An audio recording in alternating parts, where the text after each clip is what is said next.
नमस्कार, स्वागत है आप सभी का राष्ट्र प्रथम में। मैं हूं आपके साथ मिलन। नजर करते हैं आज की स्पीड न्यूज पर। पश्चिम बंगाल में नबन्ना मार्च के दौरान हुई हिंसा को लेकर आज भारतीय जनता पार्टी ने ममता सरकार पर जमकर हमला बोला। पूर्व केंद्रीय मंत्री रविशंकर प्रसाद ने मीडिया को संबोधित करते हुए कहा कि बंगाल में कल अत्याचार और राजनीतिक आंतरिक हनन की प्रकाष्ठा हो गई है। उन्होंने कहा कि बंगाल बौद्धिक परंपरा, सांस्कृतिक परंपरा एक बहुत बड़ा प्रदेश रहा है, लेकिन ममता जी की अनुयायी में कानूनी विहित दिवालिया प्रदेश बन गया है। उन्होंने कहा कि ममता जी बंगाल की सरहद के बाहर लोकतंत्र को बचाने की बात करती है और बंगाल के अंदर लोकतांत्रिक अधिकारों के हनन में सारी सरहदें पार कर चुकी है। कलकत्ता उच्च न्यायालय ने मंगलवार को पश्चिम बंगाल के गृह सचिव से इस आरोप पर रिपोर्ट मांगी कि भारतीय जनता पार्टी समर्थकों को उनके नबन्ना कार्यक्रम में शामिल होने से बलपूर्वक रोका गया। लोकसभा चुनाव लिए भारतीय जनता पार्टी ने अभी से तैयारियां शुरू कर दी है। राज्यवार सर्वे करवाया जा रहा है। सांसदों की रिपोर्ट कार्ड तैयार हो चुकी है। राज्यों के प्रभारियों का भी ऐलान हो चुका है। भाजपा नेता 2024 में 350 से ज्यादा सीटें जीतने का दावा कर रहे हैं। उसी वक्त दावा करने वालों में केंद्रीय मंत्री भी शामिल है। 2024 के लोकसभा चुनाव के लिए भाजपा ने ज्यादातर राज्यों के प्रभारी और सह प्रभारियों की सूची जारी कर दी है। लोकसभा सीटों पर सर्वे का काम भी चल रहा है, खास तौर पर उन सीटों पर जहां 2014 और 2019 के चुनाव में भाजपा ने जीत हासिल की थी या नहीं। दूसरे नंबर पर रही है, वहां पर भी यहां पर खोज चालू है। भाजपा के सभी सांसदों का रिपोर्ट कार्ड भी तैयार किया जा रहा है। इसके जरिए लोकसभा चुनाव के दौरान टिकट बंटवारे का काम होगा। कुछ दिनों पहले ही केंद्रीय गृह मंत्री अमित शाह और पार्टी के राष्ट्रीय अध्यक्ष जगत प्रकाश नड्डा ने इन सीटों पर योजनाओं को लेकर मंत्रियों के साथ समीक्षा बैठक की थी। इसमें भी व्यापार स्तर पर रणनीति बनाई गई थी। भाजपा के एक वरिष्ठ भाजपा नेता ने कहा कि लोकसभा चुनाव के लिए हमारी पूरी तैयारी है। इस बार 350 से ज्यादा सीटें मिलेगी और रिकॉर्ड कायम होगा। पुष्कर की सभा में जूता उछाल कर के बाद खेल मंत्री अशोक चांदना पूर्व डिप्टी सीएम सचिन पायलट पर खुलकर हमले कर रहे हैं। पहली बार सचिन पायलट पर गहलोत सरकार का कोई मंत्री इस अंदाज में निशाना साध रहा है। जानकार इसके पीछे सियासी कारण बता रहे हैं। साथ ही अब यहां लड़ाई और तेज होने की संभावना जताई जा रही है। इसे अशोक गहलोत खेमे की तरफ से लड़ी जाने वाली लड़ाई से भी जोड़ा जा रहा है। पायलट को लेकर चांदना की तख्सी की सियासी कई वजह हो सकती है। वे दोनों गुर्जर समाज से आते हैं। पायलट परिवार का राजस्थान और पड़ोसी राज्यों गुर्जर समाज में बड़ा प्रभाव है। इसका फायदा सीधे तौर पर सचिन पायलट को मिला है। तभी पायलट के मुकाबले चांदना गुर्जर समाज में प्रभाव के मामले में अभी जूनियर माते हैं। यूथ कांग्रेस की राजनीति में सक्रिय रहने से लेकर आंदोलन करने के कारण प्रदेश भर में चांदना की पहचान जरूरी है, लेकिन पायलट की सियासी लकीर बड़ी है। बताते हैं कि अब पायलट विरोधी खेमा चांदना की लकीर को बड़ा करने के प्रयास में लगे हुए हैं। इसी गहलोत और पायलट के खेमे की लड़ाई के बीच चांदना भी एंट्री हुई है। गुर्जर समाज में पायलट के बराबर नेता तैयार करने की रणनीति पर काम चल रहा है। पायलट फैक्टर को कैंसल करने के लिए गहलोत सरकार में गुर्जर समाज से अशोक चांदना के बाद शकुंतला रावत को भी कैबिनेट मंत्री बनाया गया है। गोवा में कांग्रेस को बड़ा झटका लगा है। राज्य के पूर्व मुख्यमंत्री और वरिष्ठ कांग्रेस नेता दिगंबर कामत और नेता प्रत्यक्ष माइकल लोबो समेत कांग्रेस के 8 विधायक भाजपा में शामिल हो गए हैं। वहीं विपक्ष के नेता माइकल लोबो ने आज ही कांग्रेस विधायक दल की एक महत्वपूर्ण बैठक की थी। इस बैठक में कांग्रेस विधायक दल को भाजपा में विलय करने पर निर्णय लिया गया था। इसके बाद इन विधायकों ने मुख्यमंत्री प्रमोद सावंत से भी मुलाकात की थी। कांग्रेस से भाजपा में शामिल होने वाले विधायकों में दिगंबर कामत, माइकल लोबो, डी लोबो, राजेश फलदेसाई, केदार नायक, संकल्प अमोनकर, अलेक्सो सिकेरा और रुडोल्फ फर्नांड जैसे नाम शामिल है। 40 सीटों वाली गोवा विधानसभा में भाजपा के पास 20 विधायक थे, वहीं कांग्रेस के पास 11 सीटें थी। इसके अलावा महाराष्ट्रवादी गोमांतक के पास 2 व गोवा फॉरवर्ड पार्टी के पास 1 सीट थी। कांग्रेस के 8 विधायकों के भाजपा में शामिल होते ही कांग्रेस के पास विधानसभा में सिर्फ 3 सीटें बची हुई है। वहीं भाजपा की संख्या बढ़कर 28 हो गई है। महाराष्ट्र में आए दिन साधुओं से मारपीट की घटना बढ़ती जा रही है। ताजा मामला है कि सांगली का, जहां ग्रामीणों ने बच्चा चोर समझकर 4 साधुओं की बेरहमी से पिटाई कर दी गई। पुलिस के अनुसार चारों साधु उत्तर प्रदेश के मथुरा के रहने वाले हैं और कर्नाटक के बीजापुर से पंढरपुर दर्शन के लिए जा रहे थे। पुलिस ने कहा कि साधुओं ने इस मामले में कोई शिकायत दर्ज नहीं की है। यह घटना सांगली के जाट तहसील के लवंगा गांव की है, जब उत्तर प्रदेश के रहने वाले 4 साधु एक कार में कर्नाटक से बीजापुर से मंदिर शहर पंढरपुर की ओर जा रहे थे। वे सोमवार को गांव के एक मंदिर में रुके थे। एक पुलिस अधिकारी ने कहा कि मंगलवार को यात्रा फिर से शुरू हो सकती थी। उन्होंने एक लड़के से दिशा निर्देश मांगा। इससे कुछ स्थानिक लोगों को संदेह हुआ कि वे बच्चों को अपहरण करने का अपराध कर रहे हैं। इसके बाद कुछ ग्रामीण गाड़ी से उतरकर साधुओं के ऊपर लाठी डंडे बरसाने लगे। बता दें कि महाराष्ट्र में साधुओं के साथ अत्याचार की यह पहली घटना नहीं है। इससे पहले भी 2020 में पालघर के पटचिंचाले गांव में भीड़ ने बच्चा चोर समझकर 2 साधुओं को हत्या कर दी गई थी। जमशेदपुर शहर में जब भी तेज बारिश होती है तो MGM अस्पताल के बर्न यूनिट में भर्ती मरीजों की सांस फूलने लगती है। इसका मुख्य कारण है कि बारिश होने के कारण वार्ड में पानी भर जाता है, जिससे मरीजों को परेशानी होती है। मंगलवार को तेज बारिश के कारण वार्ड पानी से लबालब हो गया था। नाली का पानी बर्न वार्ड के गेट से अंदर तक लबालब भरा हुआ था। इस संबंध में विभाग के विभागाध्यक्ष डॉक्टर ललित मिंज ने बताया कि इसको लेकर कई बार अधीक्षक सहित विभाग को भी इसकी जानकारी दी गई है, लेकिन कोई सुनवाई नहीं कर रहा।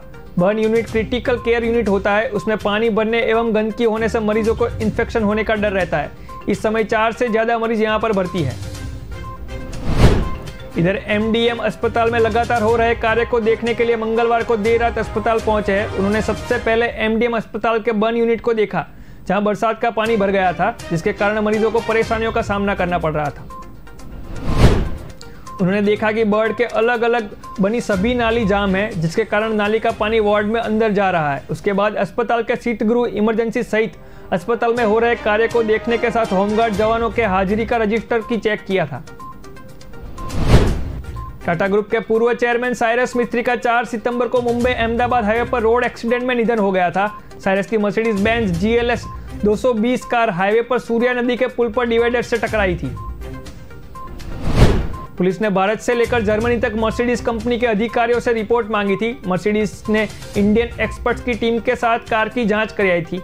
इसके बाद मंगलवार को हांगकांग से 3 मेंबर्स की स्पेशलिस्ट टीम ठाणे पहुंची थी। हादसे का शिकार हुए कार को मर्सिडीज बेंज की ठाणे यूनिट में ही रखा गया था। हांगकांग से आई टीम ने 3 एक्सपर्ट है, जो कार के सभी फंक्शंस की जांच करने के बाद डेटा चिप भी रिकवर करेंगे। पुलिस ने मर्सिडीज कंपनी से पूछा था कि उनके टेस्ट और इन्वेस्टिगेशन में मर्सिडीज GLC 220 की कॉलिजन इंपैक्ट की रिपोर्ट क्या है। अहमदाबाद मुंबई हाईवे पर 4 सितंबर को हुए एक्सीडेंट में टाटा ग्रुप के पूर्व चेयरमैन साइरस मिस्त्री का निधन हो गया था। उनकी मर्सिडीज GLC 220 कार हाईवे पर सूर्या नदी के पुल पर बने डिवाइडर से टकराई थी। वे गुजरात के उदवाड़ा पारसी मंदिर में लौट रहे थे। जम्मू संभाग के पूंछ जिले में बुधवार को बड़ा सड़क हादसा हो गया था। जिले की मंडी तहसील में भारत पाकिस्तान नियंत्रण रेखा के पास सावजिया में मिनी बस हादसे का शिकार हुई थी।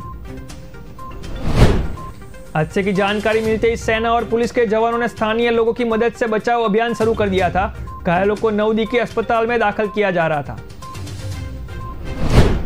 मिलती जानकारी के अनुसार गली मैदान से पूंछ के लिए जा रही एक मिनी बस सीमावर्ती क्षेत्र सावजिया के पास दुर्घटनाग्रस्त हुई थी।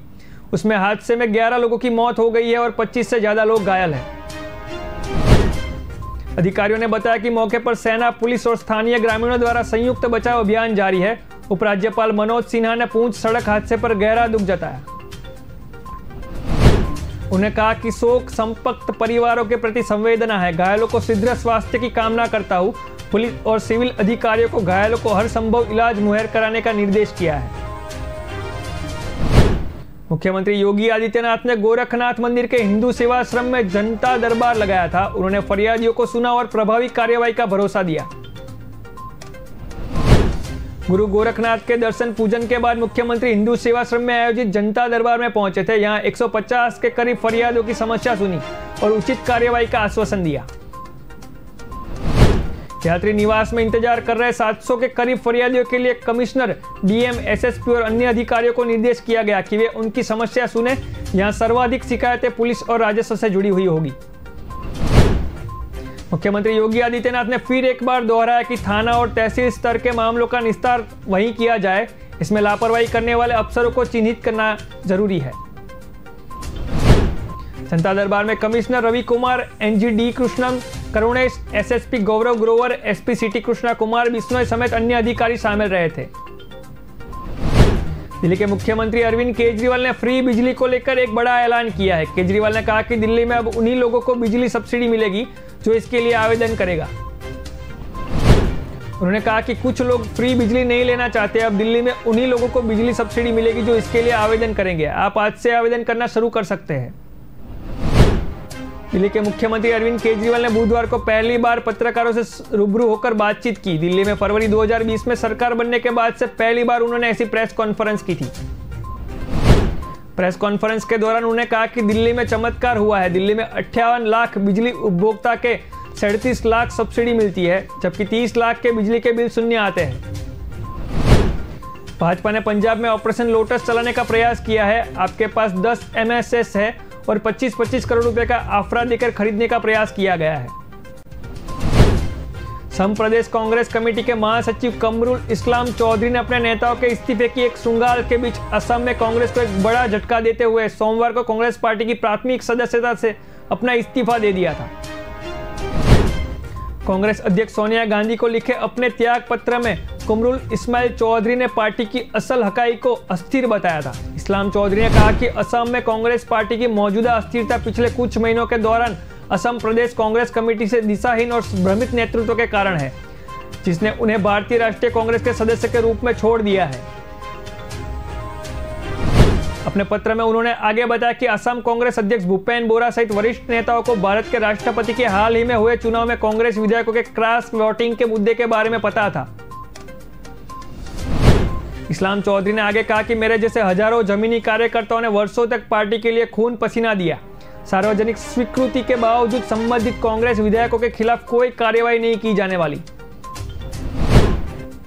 बता दें कि कमरुल इस्लाम चौधरी पहले भारतीय राष्ट्रीय छात्र संघ NSUI के छात्र शाखा और असम प्रदेश युवा कांग्रेस APYC के अध्यक्ष के राष्ट्रीय सचिव थे। अहमदाबाद में एक इमारत की लिफ्ट गिरने से 7 लोगों की मौत हो गई है। हादसे में एक व्यक्ति गंभीर रूप से घायल हो गया है। हादसा बुधवार सुबह करीब 9:30 बजे हुआ था।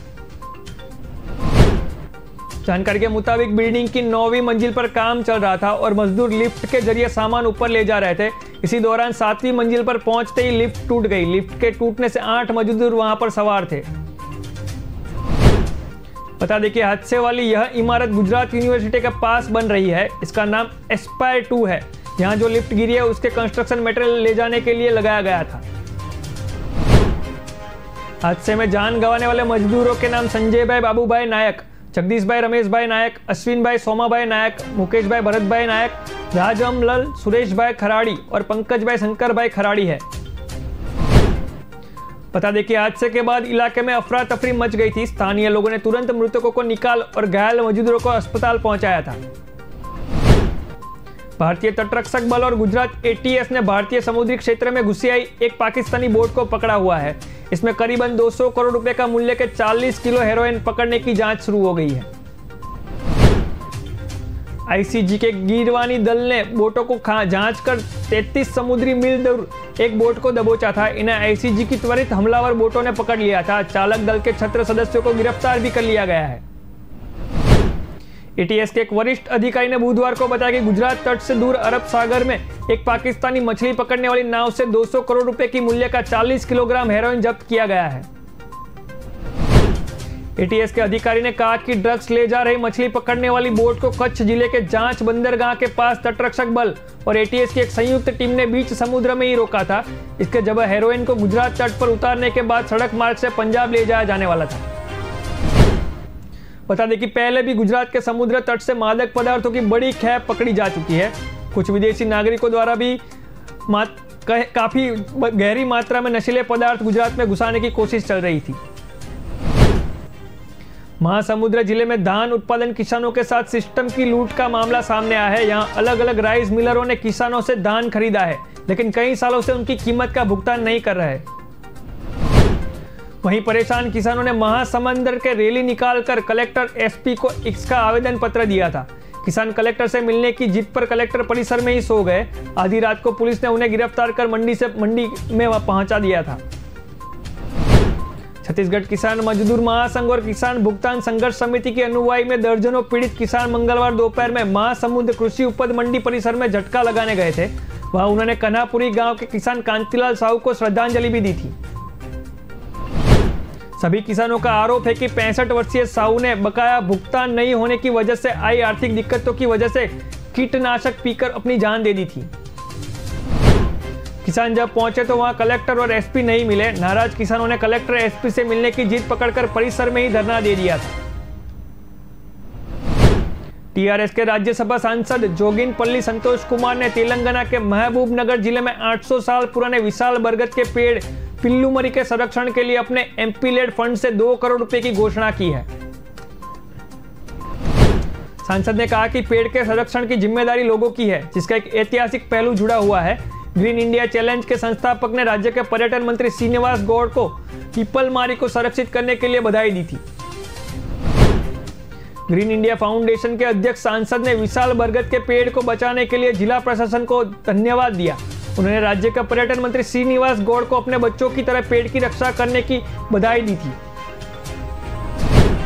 बता दें कि विशेष रूप से ऐतिहासिक पेड़ को संरक्षित करने के लिए नमकीन ड्रिप उपचार प्रदान किया गया था। 800 साल पुराने पेड़ की सभी जड़ों की देखभाल की गई, जो इसे एक नया जीवन देने में कामयाब रहा।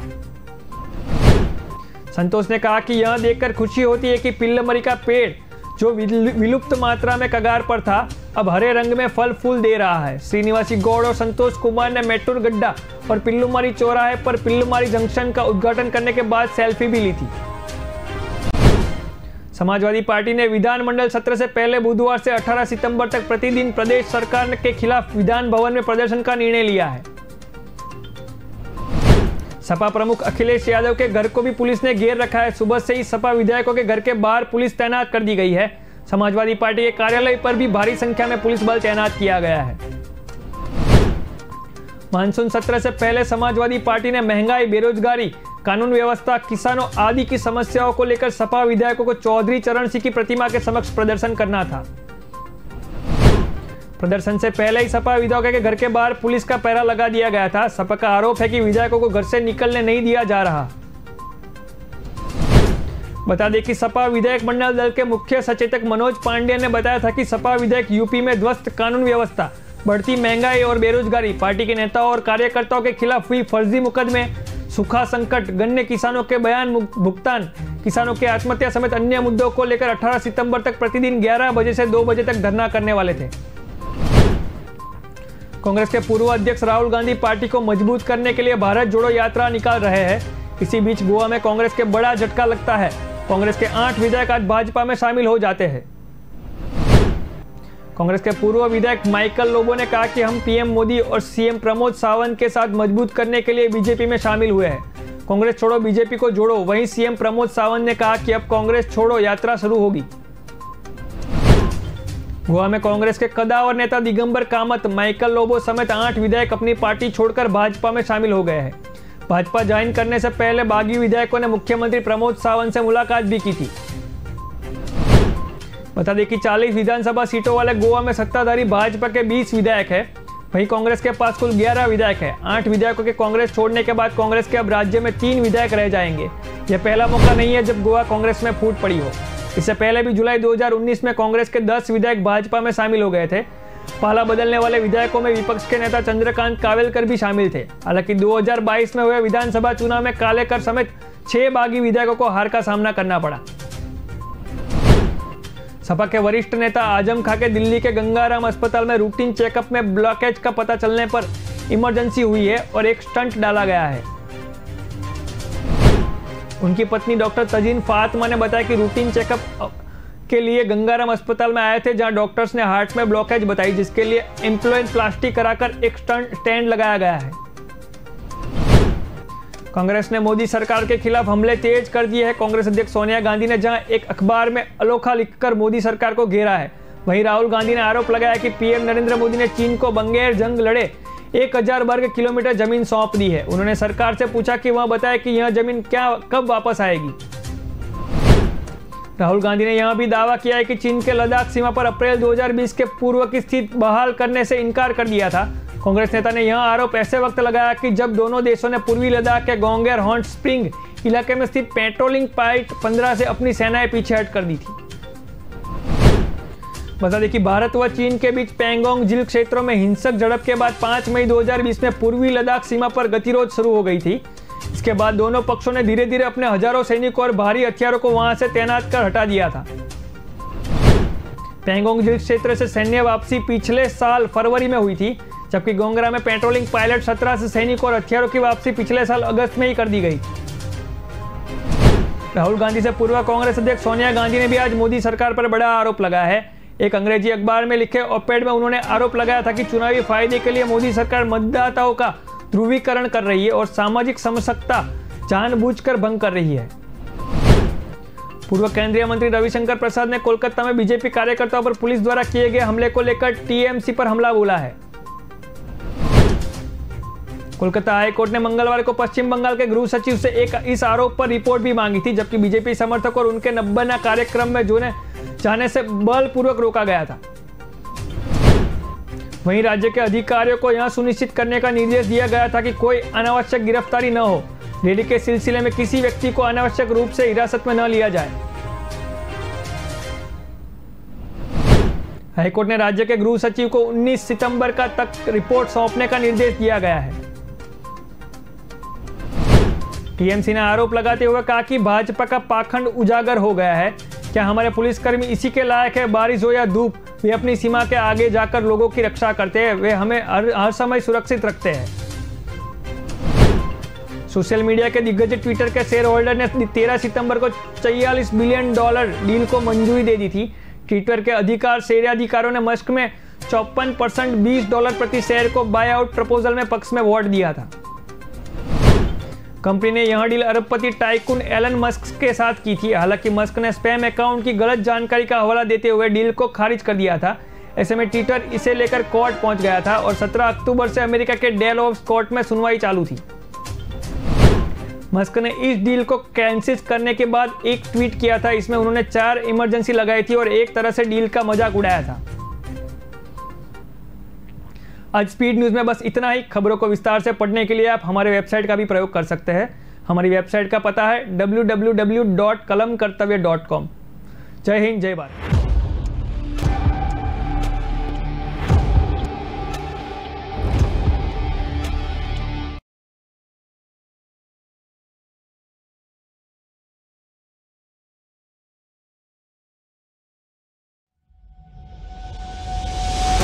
लहरों से डर